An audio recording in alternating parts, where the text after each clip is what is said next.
Maggie. I'm a social worker at Jackson. I am just coming from the Freedom Forum, and I had a very strong feeling that some of our commissioners were truthful about the comments they were making about Jackson, because I've been to many of their commissions, been in the chambers and heard something different. Like Commissioner Edmondson had mentioned about privatizing Jackson in the past, and Commissioner Barrera has always mentioned that he thought that Jackson being privatized would have been a good solution. So I thought they were mostly trying to be crowd pleasers and saying things that they to please the crowd, and I'm still not feeling very comfortable about Jackson remaining the public hospital. And that's the feeling that I had. I thought it was a good forum. I think it's great that the politicians are being held accountable and that the community came together in such a forceful way, and I think a lot of relevant issues were raised. The one thing I was disappointed about was the first question about health care, was about the governor's refusal to accept Obamacare money, and nobody really addressed that.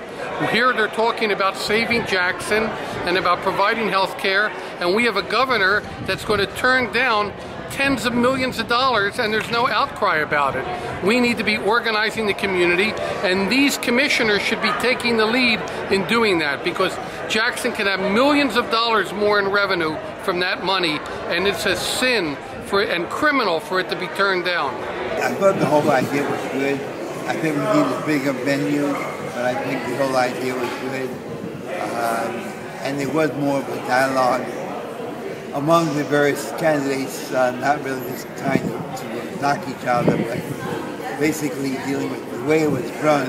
We had to deal with the questions that were asked, on pertinent issues that were of concern to the community, housing, jobs, and health, and things like that. I thought it was very well the way it was structured.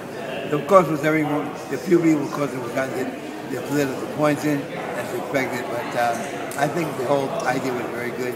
I just think we needed a larger venue, perhaps some more time to advertise it, so more people could show. I think it was all right, a lot of some commissioners are some commissioners to be, and I like how some of them speak. I think the platform is a good one, and I think some of them are going to be replaced.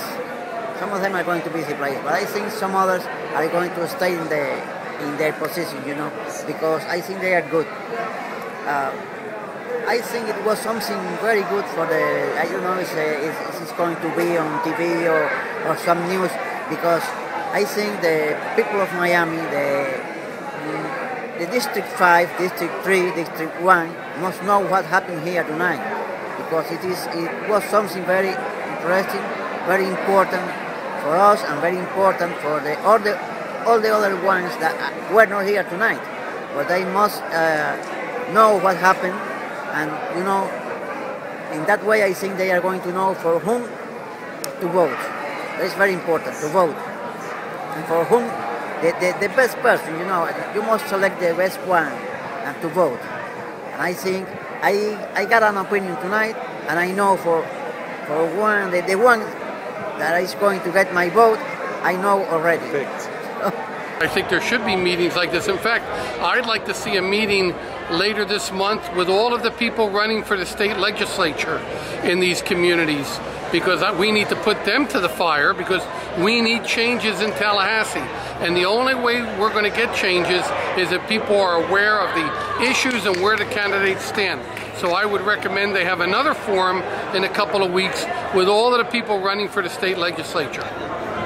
I think that the real battles that we have are on a larger level in terms of, the governor, the state legislature are being taken over by right-wing people that have no regard for people. The people up here, I think all of them have regard for people. The people in the state legislature, so many of them don't give a darn about the people. The Democrats are number 2 to 1. Their hands are tied, so like Obama, their hands are tied. They can't get anything done.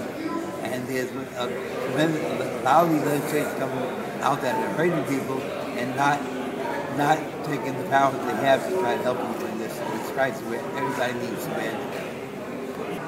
everything was set tonight inside that forum, you know, inside that theater. I understood everything all right, nothing more. I don't know if the other people were watching this or they are going to put this in the news, but anyway, I think it was something good for the voters of District 5, 3, and 1.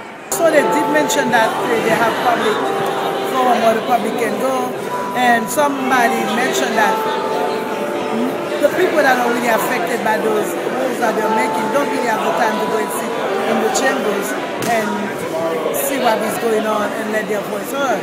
Some of us have the chance to go there, but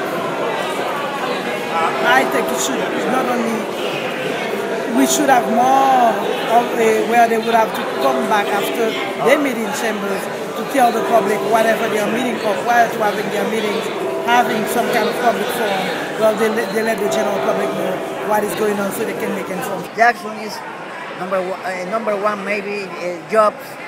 The jobs is, I think number one is jobs, but then healthcare, you know, and housing. There was something. They talk about the foreclosure, but they didn't say anything about you know, low-income apartments. They didn't say anything about that. And you know, poor people doesn't have funds to lose. So poor people need a lot of low-income houses, you know, low-income apartments, and Section 8 must be reinforced, you know. They don't say anything about that, but they didn't say anything about that, but, you know, I think that was missing. I know, even I was getting a little sleepy at the end, but it's very important. I thought it was very positive, and, you know, maybe they can have a meeting more broken down by some of the districts, but of course there's power in numbers, and by combining districts here, it gave more numbers and more power and more impact. One meeting doesn't do it. People need to keep the pressure on. We need to be mobilizing around specific issues like the healthcare issue that I mentioned, like the stuff that's been done around foreclosures and the banks. A lot of the groups here have been involved in doing that. They need to keep it up. You know, it's important to vote, but like Gihan said in the beginning, we need to have demonstrations and other activities to keep the pressure on.